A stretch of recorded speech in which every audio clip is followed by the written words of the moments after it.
Hey there, welcome to episode 66 of the Dodgeball Marketing Podcast. My name is Chris, and this guy's name is Michael.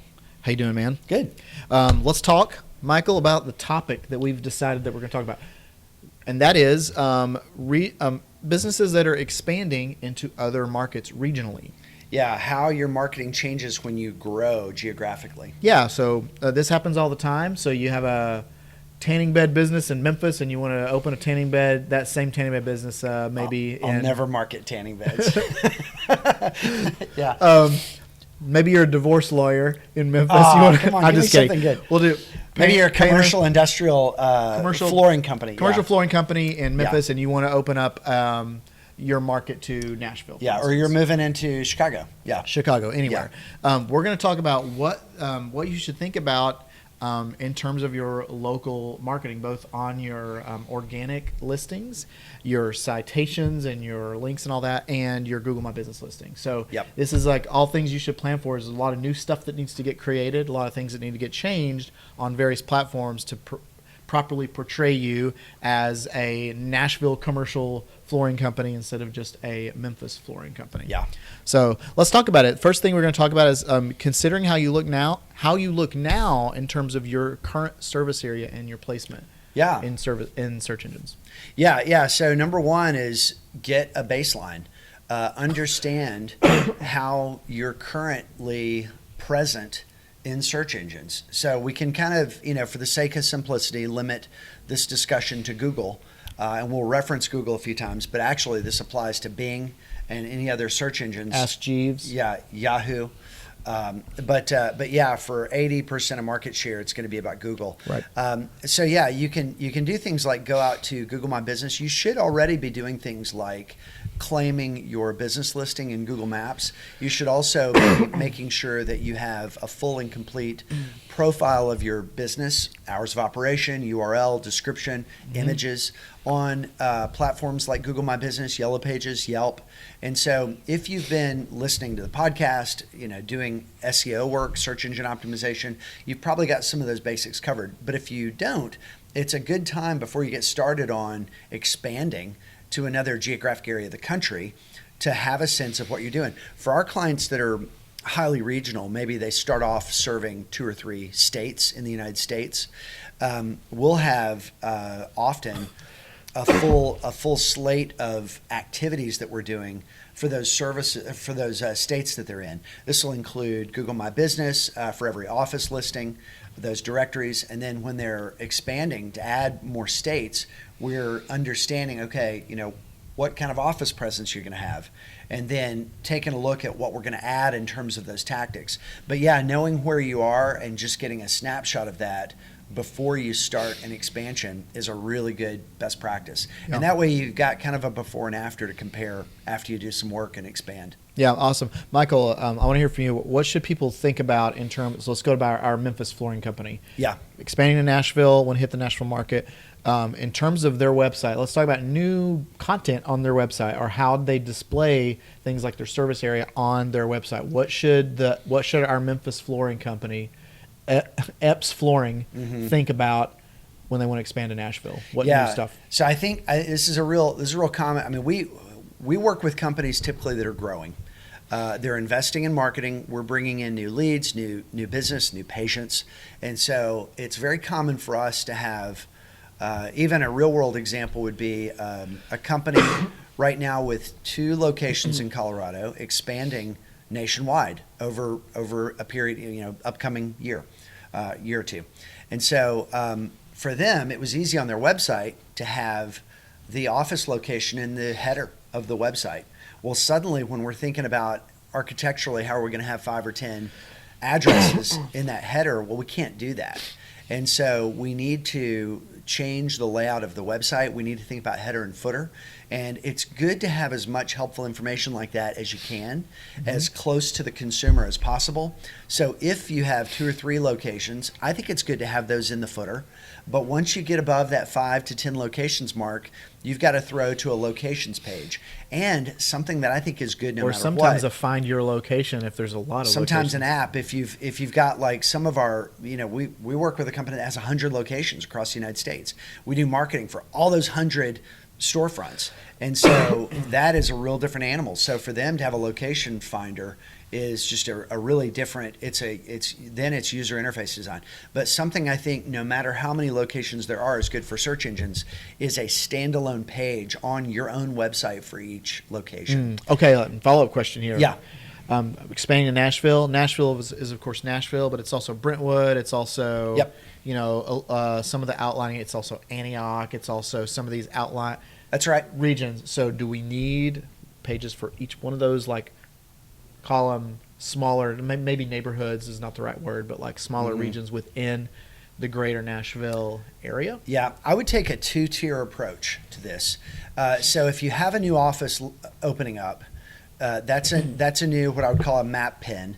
That's going to go in your Google My Business profile. But if you have a new service area open up, that could be a little different because your street address is one thing, but your service area is something else. So when we're thinking about either that office location page or that service area page on your website, I would make sure that you have all of the local and colloquial identifiers included on that page. So in our example of the flooring company spreading from Memphis to Nashville, in Tennessee, Tennessee is broken up into three geographic regions. We don't say Western Tennessee. It doesn't mean that way. What it means is everything from the Tennessee River over to the Mississippi River. That is a geographic region known as properly as West Tennessee. Right. And so I would have phrases like West, or in the one coming to Nashville, Middle Tennessee. If they service an area outside of Tennessee, I would include Mid-South. And if they service all of Middle Tennessee, I would say have a list of cities served and include things like I would have number one Nashville, but then I would go Brentwood, Green Hills, and I would even do neighborhood listings like Cool Springs, because some of your higher value growth and new office buildings are in Cool Springs. And that's not even a municipality. It's not even a real city. It's not even a real city, but they've got their own chamber of commerce. If it's got its own chamber of commerce, Right. It needs to be a headline on your page. Yeah. And so I would list all those municipalities and colloquial identifiers that people use. You want to use the language of your audience, whatever they're using to identify where they are is what you want to have listed on that location page. Awesome.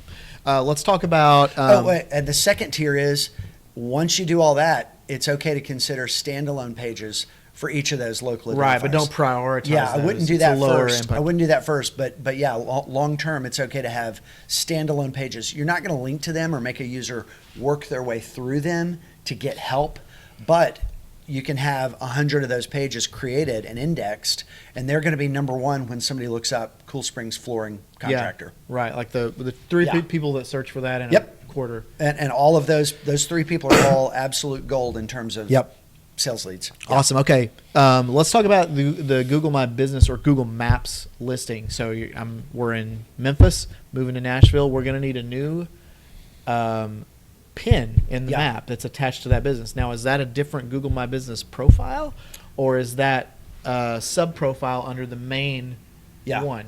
Yeah. So you have an interesting situation with Google. It's changed a lot over the last couple of years.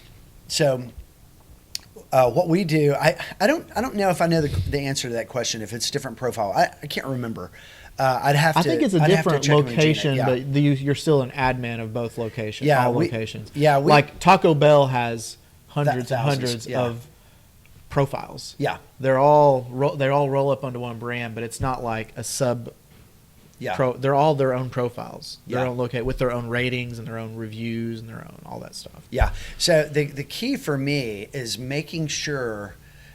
So there's always a little bit of a gap between people making decisions inside of a company and then whoever's executing that data to all of the Google My Business listings. What I would do is have all of this discussion internally in one spreadsheet. So I would have a spreadsheet where you have a column with the street address and then another column with the stated service areas. And then make sure you have a separate Google My Business listing for each of those office addresses where you are correctly loading the service area. And it's not the end of the world if some of those service areas overlap, but you want to make sure that you've got a clear understanding. So, for example, we have a client in Boston that with their Boston office serves all of Massachusetts, but they have a handful of other offices in the state as well. And so how should they do that? Well, they have to decide what the services are and what the service areas are for that office and make sure those are loaded correctly to Google My Business. And then just decide how to handle the other locations. And so, yeah, this stuff gets really tricky, but my big piece of advice is load it all in a spreadsheet, look at it all in one view, because once you're popping in to different accounts, you're not seeing it all in one place at one time. And so, yeah, you're probably going to end up with one admin view with all those map pin listings. Yeah. And then for each of those map pins, you're going to have selection of services and selection of service areas. Yep. And so so, do I would both. have all Do that the in a pin spreadsheet. and the service area. Yeah, I would have all that in a spreadsheet and make all the decisions before it's handed off for implementation. Yeah. One other thing I thought of that's not really on our list here is phone numbers. So should. Oh, yeah. At what point do you? So you're expanding from one location to two, from two to Two three. different zip code or two different area codes as well. Area codes. Yeah. And if you're two locations, it's kind of simple. Here's the Memphis office number. Here's the Nashville office number. But as you grow and as you expand into other territories, you might not want to have like 8 phone numbers.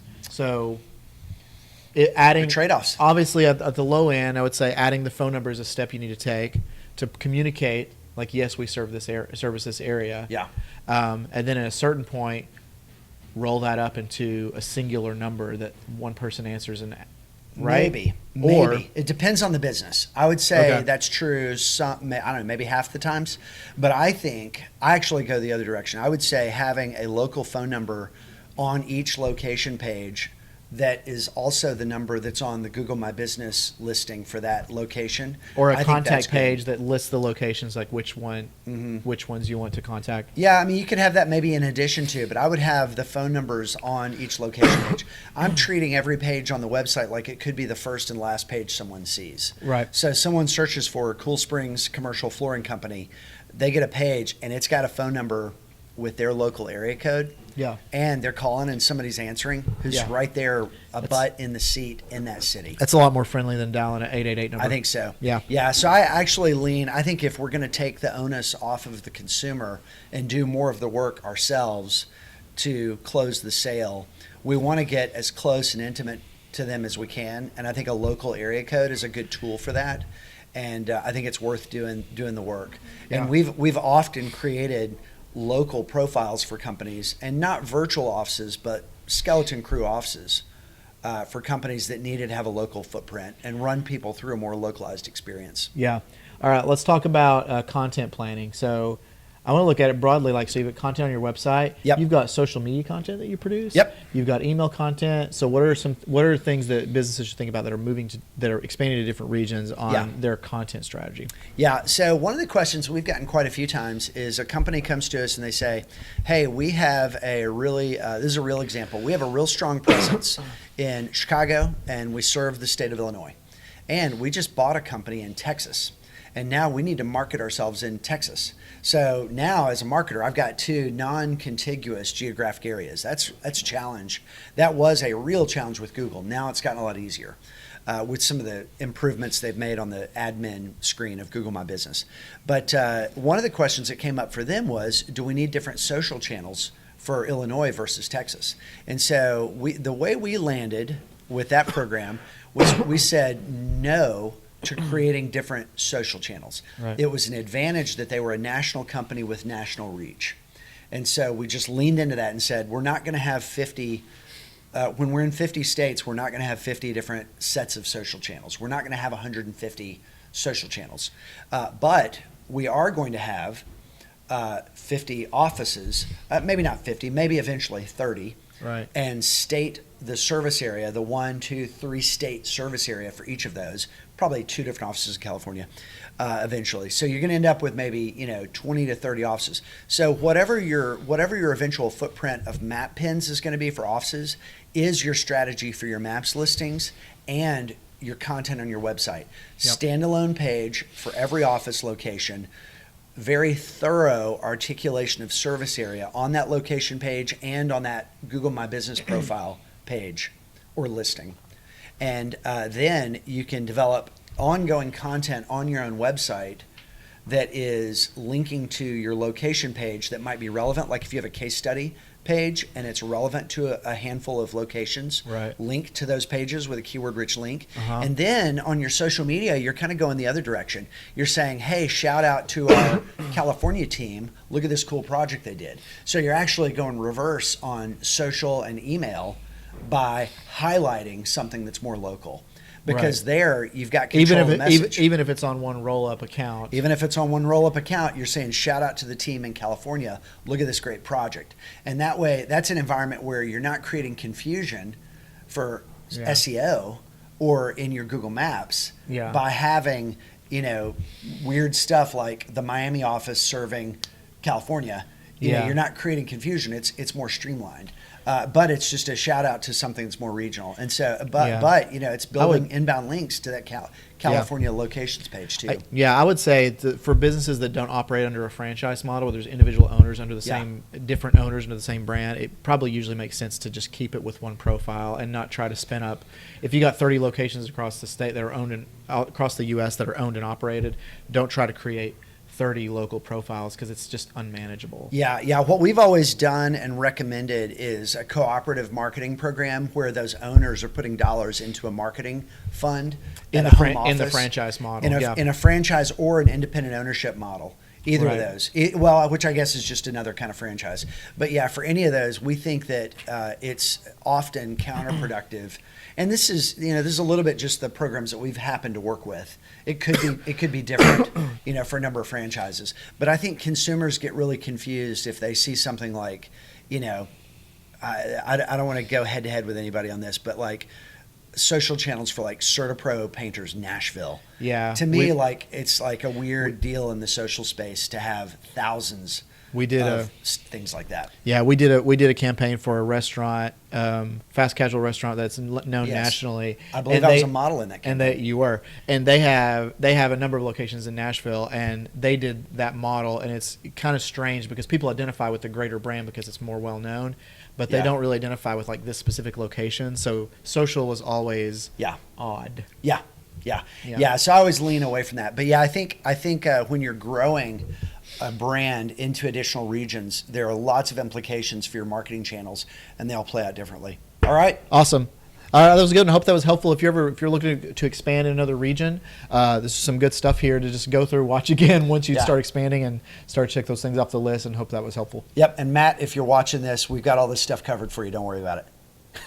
And everybody, follow us on social media. Check us out: Facebook, Twitter, YouTube, LinkedIn. Follow us, subscribe, comment, send us your questions, and that's it. We'll see you on the next one. Everyone, have a great rest of the day. Later.